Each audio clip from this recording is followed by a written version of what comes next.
Hello everyone, welcome to my computer learning basic class. আজকের ক্লাসে থাকছে কিবোর্ড পরিচিতি।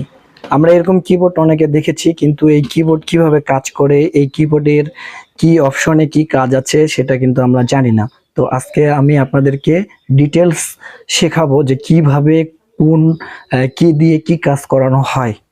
আপনি কি ঘরে বসে ফ্রিতে কম্পিউটার শেখার কথা ভাবছেন? তাহলে আজকে আপনার জন্যই আমার এই ক্লাসটি। একটি কিবোর্ডকে আমরা সাধারণত 5 ভাগে ভাগ করে থাকি। নাম্বার 1, অ্যালফাবেটিক্যাল কি। এ থেকে জেড পর্যন্ত যে কিগুলো দেখছেন এগুলোকে বলা হয় অ্যালফাবেটিক্যাল কি। নাম্বার 2, নিউমেরিক লজিক্যাল কি।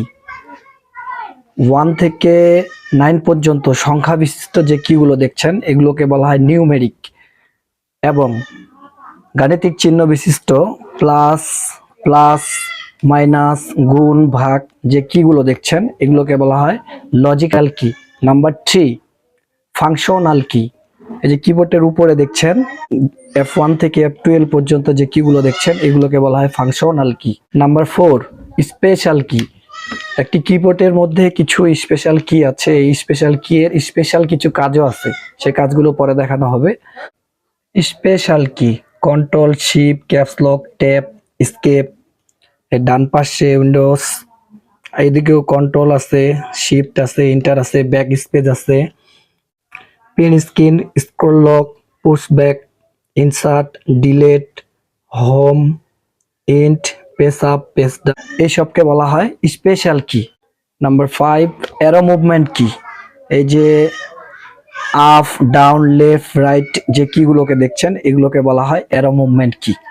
তো এভরিওয়ান, এই ছিল আজকের ক্লাস। আজকের ক্লাসে আমি কিবোর্ডের ডিটেলস আপনাদেরকে জানিয়ে দিলাম।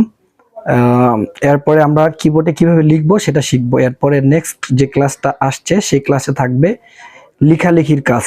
আমরা কিভাবে কিবোর্ড দিয়ে লিখবো সেটা আপনাদেরকে নেক্সট ক্লাসে দেখানো হবে।